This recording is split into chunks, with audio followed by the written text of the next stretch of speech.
வெலிகம பிரதேச சபையினுடைய தலைவர் மிதிகம லசா மீது துப்பாக்கி பிரயோகம் மேற்கொண்ட பிரதான சூத்திரதாரி கொலையாளி நேற்று மகரகம பகுதியில் வைத்து கைது செய்யப்பட்டிருக்கின்றார். அவரை கைது செய்து விசாரிக்கக்குள்ள சில பல முக்கியமான தகவல்கள் சொல்லியிருக்கிறார். எனவே அவர் வெளிப்படுத்திய தகவல்கள் மற்றும் அவர் கைது செய்யப்பட்ட விதம் தொடர்பாக இதுவரை கிடைக்கப்பட்ட தகவல்களின் தொகுப்பை இந்த காணொளியில் பார்க்க இருக்கின்றோம். பொதுமக்கள் பாதுகாப்பு அமைச்சர் ஆனந்த விஜயபால அவர்கள் ஒரு அதிர்ச்சியூட்டும் தகவல் ஒன்றை வெளியிட்டிருக்கின்றார். அது என்ன அதிர்ச்சியூட்டும் தகவல் என்பது சம்பந்தமாகவும் இந்த காணொளியில் பார்க்கலாம். கைது செய்யப்பட்டு விளக்கமறியலில் வைக்கப்பட்டிருக்கின்ற ஆனந்தன் அந்தோணி பிள்ளை, அதாவது இஷாரா சம்பந்திக்கு பல உதவிகளை செய்த ஆனந்தன் அந்தோணி பிள்ளை வழங்கிய தகவல்களின் அடிப்படையில் நேற்று கிளிநொச்சியில் ஒருவர் கைது செய்யப்பட்டிருக்கிறார். அவர் செய்த குற்றம் என்ன என்பது சம்பந்தமாகவும் இந்த காணொளியில் பார்க்க இருக்கின்றோம். இந்த செய்திகள் உட்பட மேலும் ஒரு சில செய்திகளும் தகவல்களும் இன்றைய காணொளியில் காத்திருக்கின்றன. தமிழடியான் சொந்தங்கள் அனைவருக்கும் வணக்கம். அக்டோபர் மாதம் 27ஆம் தேதி 2025ஆம் ஆண்டு திங்கட்கிழமை. வாருங்கள் காணொளிக்குள் போகலாம். மகரகம பகுதியில் இருக்கக்கூடிய ஒரு பிரபலமான உடுப்பு கடை உண்டு, ஒரு க்ளோத்திங் ஸ்டோர் உண்டு. அந்த கடையினுடைய பேர் வேண்டாம், இருந்தாலும் அந்த கடைக்கு பக்கத்தில் வச்சு தான் இந்த கொலையாளி கைது செய்யப்பட்டிருக்கின்றார். மஞ்சள் கலர் டிஷர்ட்டோட பார்த்தா 4 நாள் சாப்பிடாதாலுமே கிடக்குது. அவர் தான் நேற்று கைது செய்யப்பட்டிருக்கின்றார். போலீஸ் விசேட அதிரடி படையால. உங்களுக்கு தெரியும், அவர் ஏற்கனவே தப்பி ஓடி இருந்தவர். பிறகு போலீஸ் விசேட அதிரடி படை சுற்றி வளைத்து அவரை இந்த பிரபலமான உடுப்பு கடைக்கு பக்கத்தில் வச்சு கைது செய்தது.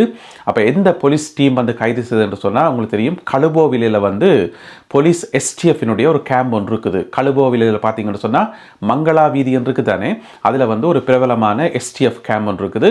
அந்த கேம்பில் இருந்து வந்த எஸ்டிஎஃபால் தான் இந்த குறிப்பிட்ட நபர் 34 வயதுடைய காலி மாவட்டத்தைச் சேர்ந்த இந்த பிரதான சூத்திரதாரி, இந்த கொலையாளி கைது செய்யப்பட்டிருக்கின்றார். அவருடைய பேர் விவரங்கள், மற்றது அவர் பச்சை ஊத்தின விவரங்கள், மற்ற விவரங்கள் எல்லாம் இதுக்கு முதல் போட்ட காணொலியில் சொன்னபடியால் அந்த விவரங்களை தவிர்த்து விடுவோம். இப்போ கைது செய்து அவர் பகிரங்கமாக விசாரிக்கப்பட்டிருக்கார். பொதுவாக பார்த்தீங்கன்னு சொன்னால் ஒரு ஆளை கைது செய்து உடனடியாக விசாரணை இடத்துக்கு கூட்டிக் கொண்டு போவார்கள். ரகசியமாக தான் விசாரணை நடக்கும். இப்படி பப்ளிக்கில் வச்சிருக்க மாட்டேன். ஆனால் நேற்று என்ன நடந்துன்னு தெரியல, பப்ளிக்கில் பொது இடத்துல வச்சு அவர் விசாரிக்கப்படுறார். அவர்கிட்ட சில கேள்விகள் கேட்கப்படுது. அது சில பல ஆட்களால் வீடியோ எல்லாம் எடுக்கப்படுது. இப்போ நீங்கள் பக்கத்தில் பார்க்குறீங்க. எனவே அவர்கிட்ட கேட்கப்பட்ட முக்கியமான கேள்வி இந்த இதுக்கு பின்னால் இருக்கிறது யார் சொல்லி இது செய்தன்னு சொல்லி அவர் சொல்லியிருக்கார். துபாயிலிருந்து எனக்கு ஒரு ஆள் சொன்னவர், துபாயிலிருந்து சொல்லப்பட்ட கட்டளைகளின்படி தான் நான் இதை செய்தேன் என்று சொல்லி. இப்போ எனவே அடுத்த கட்ட விசாரணை துபாயிலிருந்து வரைக்கு கட்டளை வழங்கினதார், இதை ஒழுங்கமைச்சது யார் என்று சொல்லி நிறைய கேள்விகள் இருக்குது தானே. துவக்கி கொடுத்ததார், மோட்டார் சைக்கிள் கொடுத்ததார், மற்ற கேள்விகள் எல்லாம் நிறைய இருக்குது. எனவே எல்லா கேள்விகளுக்குமான பதில்கள் விசாரணைகள் தொடர்ந்து நடக்கும்போது அடுத்தடுத்த நாட்களில் வெளியாகும் என்று சொல்லி எதிர்பார்க்கப்படுகிறது. இவர் கைது செய்யப்படையக்குள்ள ஆள் இந்த கோலத்தை பார்த்தீங்கன்னு சொன்னால் அப்போ கூட ஏதோ போதைப் பொருள் பாவிச்சு போட்டு ரெண்ட மாதிரி தான் இருக்குது ஆளுடைய கோலத்தை பார்க்கும்போது. எனவே போதைப் பொருளுக்கு ஆசைப்பட்டோ காசுக்கு ஆசைப்பட்டோ இந்த மாதிரியான ஒரு வேலையை செய்து கடைசியில் மாட்டுப்பட்டிருக்கார். இப்போ பிரச்சனைன்னு சொன்னால் துபாயிலிருந்து இதற்கான கட்டளையை வழங்கினது ஆறுன்றது இங்கே இருக்கக்கூடிய முக்கியமான கேள்வி. ஒரு சில ஊகங்கள் சமூக வலைத்தளங்களில் பார்த்தனா, இருந்தாலும் போலீசாருடைய உத்தியோகபூர்வமான தகவல் வரும் வரை நாங்கள் காத்திருப்பது நல்லது. எனவே விசாரணைகள் இப்பொழுது இடம்பெற்று வருகின்றன. இந்த சம்பவம் தொடர்பாக கைது செய்யப்பட்ட அனைவருமே FCID எனப்படுகின்ற நிதியியல் குற்றப்புலனாய்வு பிரிவினரிடம் ஒப்படைக்கப்பட்டிருக்கின்றார்கள். பொதுமக்கள் பாதுகாப்பு அமைச்சர் ஆனந்த விஜயபால அவர்கள் ஒரு அதிர்ச்சியூட்டும் தகவல் ஒன்றை வெளியிட்டிருக்கிறார். என்ன தகவல் வெளியிட்டிருக்கார் என்று சொன்னால், இந்த மக்கள் பிரதிநிதிகள் என்று இருக்கிறது தானே, இப்போ பாராளுமன்ற உறுப்பினர்கள், நகரசபை தலைவர்கள் அல்லது மாநகர சபை மேயர்கள் என்று சொல்லி மக்கள் பிரதிநிதிகள், இவர்களில் 4 பேர், இதுவரைக்கும் 4 பேர் அடையாளம் காணப்பட்டிருக்கிறார்களாம். அந்த 4 பேருக்கும் பாதாள உலக குழுக்களுக்கு மிக மிக நெருக்கமான தொடர்பு இருக்காம் என்று சொல்லி பொதுமக்கள் பாதுகாப்பு அமைச்சர் ஆனந்த விஜயபால அவர்கள் ஒரு கருத்தொன்று சொல்லியிருக்கார். என்னண்டா, இப்ப இவற்றை கொலை நடந்ததுதானே, மிதிகம லசாண்ட கொலை நடந்ததுதானே, அந்த கொலை இந்த தேசிய மக்கள் சக்தி கட்சி ஆட்சிக்கு வந்த பிறகு இடம்பெற்ற முதலாவது அரசியல் கொலை. இப்ப இதுக்கு முதலும் நிறைய சம்பவங்கள் நடந்திருக்கு. ஆனா அதெல்லாமே வேற கேட்டகரி. இது ஒரு அலுவலகத்தில் அவருக்கு பின்னணியில் நிறைய பிரச்சனைகள் இருந்தாலும் இந்த இடத்துல அவர் ஒரு மக்கள் பிரதிநிதி, மக்களுடைய வாக்குகளை வாங்கி தெரிவு செய்யப்பட்ட ஒரு பிரதிநிதி. எனவே இது வேற கேட்டகரி. எனவே அப்படி பார்க்கக்குள்ள தேசிய மக்கள் சக்தி சக்தி அரசாங்கம் ஆட்சிக்கு வந்த பிறகு இடம்பெற்ற முதலாவது அரசியல் படுகொலை இது. எனவே இந்த ஒரு சம்பவம் நடந்தது அரசாங்கத்துக்கும் ஒரு நெருக்கடியை தான் கொடுக்கும். எப்படியும் அப்ப அரசாங்கம் என்ன செய்யிருக்கு, உடனடியாக குற்றப்புலனாய்வு பிரிவுக்கு அறிவிச்சிருக்குது ஒரு அசஸ்மெண்ட் செய்துதாங்க சொல்லி. அதாவது நாட்டில் இருக்கக்கூடிய சகல மக்கள் பிரதிநிதிகள் இருக்கிறான் தானே, அவையில பற்றின ஒரு அசஸ்மெண்ட், அதாவது ஒரு அறிக்கை என்று சொல்லலாம்.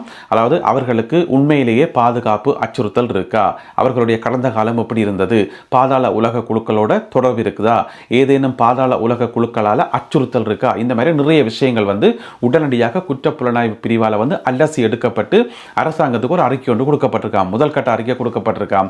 அந்த முதல் கட்ட அறிக்கையில் தெரிய வந்திருக்கிறது, ஒரு சில மக்கள் பிரதிநிதிகள், அதாவது மொத்தமாக 4 பேர் இப்பொழுது அடையாளம் காணப்பட்டிருக்கிறார்கள். இந்த 4 பேருடைய பேர் விவரங்களை அமைச்சர் வெளிப்படுத்தல, இருந்தாலும் அந்த 4 பேருக்குள்ள பாராளுமன்ற உறுப்பினர்கள் இருக்கணுமாம். அதே போல இந்த உள்ளூராட்சி சபைகள் இருக்குத்தானே, நகர சபை, பிரதேச சபை, மாநகர சபை என்று சொல்லி அதனுடைய முதல்வர்களும் இருக்கணுமாம் என்று சொல்லி அமைச்சர் சொல்லியிருக்கார். எனவே இவைக்கு என்ன அலுவல், பாதாள உலக குழுக்களோட உங்களுக்கு என்ன அலுவல்? நீங்களால் மக்கள் பிரதிநிதிகள் தேர்தலில் போட்டி போட்டு மக்களோட வாக்குகள் வாங்கி மக்களுக்கு சேவை செய்கிறது, மக்கள் சேவையே மகேசன் சேவைன்னு வந்துக்கிறீங்கள். பிறகு போட்டு பிறகு என்ன உங்களுக்கு பாதாள உலக குழுவோட அலுவல்? எனவே அவைகளோட தொடர்ந்து தொடுசல் வச்சா சுடத்தான் செய்வாங்க தானே. எனவே இந்த மாதிரியான ஆக்களை முதல் பதவி விலகி வீட்டை போய் சொல்லணும். இவைக்கும் இந்த மக்கள் சேவைக்கும் ஒரு சம்பந்தமும் இல்லை. இவையில் அங்கால தொடுசல் வச்சிருக்கும் போது கட்டாயம் இவைக்கு பிரச்சனை இருந்தோன்னு இருக்கும். எனவே முதல் கட்ட அறிக்கையில் 4 பேர் அடையாளம் காணப்பட்டிருக்கிறார்கள். இன்னும் போக போக நிறைய பேர் அடையாளம் காணப்படுவார்கள் என்று சொல்லி எதிர்பார்க்கப்படுகிறது. அதோட இன்னும் ஒரு மிக மிக முக்கியமான வசனம் என்று சொல்லியிருக்காரு. என்னென்று சொன்னா, குற்ற பின்னணி உள்ள மக்கள் பிரதிநிதிகள் இருக்கணும் தானே, குற்ற பின்னணி உள்ளாக்கள், இவையில பாதுகாக்கிறதுக்கு நாங்கள் பொதுமக்களுடைய காசையும் செலவழிக்கணும். அப்படி செலவழிக்கிறதுக்கு நாங்கள் தயாராக இல்லை என்று சொல்லியிருக்கார். இது மிக முக்கியமான ஒரு ஸ்டேட்மெண்ட். என்னென்று சொன்னால், பொதுமக்கள் நீங்கள் கொடுக்குற வரி பணத்தில் இதில் வரி கட்டுறாக்களார் நீங்கள் தான், இந்த காணொலியை பார்த்து கொண்டிருக்கக்கூடிய நீங்கள் தான். அப்போ நீங்கள் வரி கட்டைக்குள்ள என்ன நினைச்சு கொண்டு கட்டுவீங்கள்? இவ்வளோ பெருந்தொகை வரியை கட்டுற அரசாங்கத்துக்கு ஓகே ஒரு நல்ல காரியத்துக்கு பயன்படட்டும், ஏதாவது ஒரு பொது காரியத்துக்கு, ஏதாவது ஒரு அபிவிருத்தி திட்டத்துக்கு பயன்படட்டும் என்று நினைச்சு கொண்டு தான் கட்டுவீங்கள். அப்போ அப்படி நெச்சுக்கொண்டு நீங்கள் வரி கட்டும் போது அந்த காசை எடுத்துக்கொண்டு போயிட்டு இந்த குற்ற பின்னணி உள்ளாக்களை பாதுகாக்கிறதுக்காக செலவழிச்சா எப்படி வைத்த பற்றி எரியும் தானே. எனவே இவைக்கு என்ன அலுவல்? அரசியலுக்குள்ள எந்த அலுவலும் இல்லை. இவைக்கு பாதுகாப்பு பிரச்சனை, இவைக்கு பழைய ரெக்கார்ட்ஸுகள், பழைய கிரிமினல் கேஸுகள் இருந்தா, இப்போ நீங்கள் ஒரு ஆளுக்கு அடித்தா அந்த அடி வாங்கினவன் சும்மா இருப்பானா? திருப்பி பழி வாங்க வந்தானே. அப்போ நீங்கள் அவனுக்கு அடிச்சு போட்டு பிறகு நீங்கள் திடீரென்று திருந்தி மக்கள் பிரதிநிதிகளாக வருவீங்கன்னு சொல்லி அவன் கனவா கண்டவன் இல்லை தானே. எனவே உங்களுக்கு ஏதாவது பழைய கேஸுகள் இருந்தால் அதை நீங்கள் ஷார்ட் அவுட் பண்ணணும். ஷார்ட் அவுட் பண்ணி போட்டு பேசாமல் இருக்கணும். அதை விட்டுட்டு தேவையில்லாமல் தேர்தலில் போட்டி போட்டு இங்கே போட்டு பாதுகாப்பு கொடுன்னு சொல்லி பொதுமக்களுடைய காசை இதில் வீணாக்க முடியாது. அது நியாயமும் இல்லை. எனவே அரசாங்கம் நல்ல முடிவு எடுக்கும் என்று சொல்லி நாங்கள் எதிர்பார்க்கலாம். ஆனந்தன் அந்தோணி பிள்ளை யார் என்று சொல்லி உங்கள் எல்லாருக்குமே தெரியும். இஷாரா செவ்வந்திக்கு பல உதவிகள் எல்லாம் செய்து கடைசியாக கைது செய்யப்பட்டு இப்போ விளக்கமறியலில் வைக்கப்பட்டிருக்கார். என்ன பிரச்சனை என்று சொன்னால், அவர் கொடுத்த தகவல்களின் அடிப்படையில் நேற்று கிளிநொச்சியில் ஒரு ஆள் கைது செய்யப்பட்டிருக்கார். கைது செய்யக்குள்ள அவர்கிட்ட 10 கிலோ கேரளா கஞ்சா இருந்திருக்குது. அப்போ ஏன் அவர் கைது செய்யப்பட்டவர் என்று சொன்னால், அவர்கிட்ட வேலையே அதுதானாம். அதாவது இந்தியாவிலிருந்து கேரளா கஞ்சாவை இறக்குமதி செய்து அதை கிளிநொச்சியில் வச்சு ஆட்களுக்கு சப்ளை பண்ணுறது, இதுதான் அவருடைய வேலை. இந்த வேலையை நீண்ட காலம் செய்து கொண்டு வந்திருக்கிறார். அப்ப அவருடைய பேரை ஆனந்தன் போட்டு கொடுத்துட்டார். அப்ப நேற்று அவர் கைது செய்யப்பட்டார் 10 கிலோ கேரளா கஞ்சாவோட. எப்படி இந்த பிசினஸ் செய்யறாருன்னு சொன்னா, அவற்றை வீட்டில் தென்னந்தோப்பு இருக்காம். அந்த தென்னந்தோப்புக்குள்ள ஒரு பங்கர் ஒன்று வெட்டி வச்சிருந்திருக்கார்.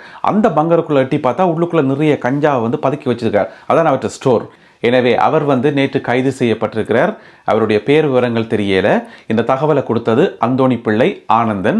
எனவே நேற்று கைது செய்யப்பட்டவர் அவர் தகவல் கொடுக்கும்போது இன்னும் சில பல ஆட்கள் கைது செய்யப்படுவார்கள் என்று சொல்லி எதிர்பார்க்கலாம். ஏன்னு சொன்னால், இவர் கேரளா கஞ்சாவை பதுக்கி வச்சு போட்டு விற்கிறார் என்று சொன்னால், இவர்கிட்ட வாங்கினாக்கள் கொஞ்சம் பேர் இருக்கத்தானே வேணும். இவர்கிட்ட டீலர்ஸ், சப்ளையர்ஸ் என்று சொல்லி கொஞ்சம் பேர் இருப்பினும் தானே. எனவே அவைகளின் பேர் விவரங்களை இவர் போட்டு கொடுக்க இன்னும் கைதுகள் நடக்கும் என்று சொல்லி நாங்கள் எதிர்பார்க்கலாம். எனவே கிளிநொச்சியில் தென்னந்தோப்புக்குள்ள பங்கரை வெட்டி போட்டு அதுக்குள்ள கேரளா கஞ்சாவை வச்சிருந்து பிஸ்னஸ் பண்ணியிருக்கார் இவர். நேற்றைய நாளில் கைது செய்யப்பட்டிருக்கின்றார். இன்றைய காணொலியில் பகிர்ந்து கொள்ளப்பட்ட செய்திகள் தொடர்பான உங்களுடைய கருத்துக்களை மறக்காமல் கீழே எழுதுங்கள். மீண்டும் சந்திப்போம் உறவுகளே. நன்றி, வணக்கம்.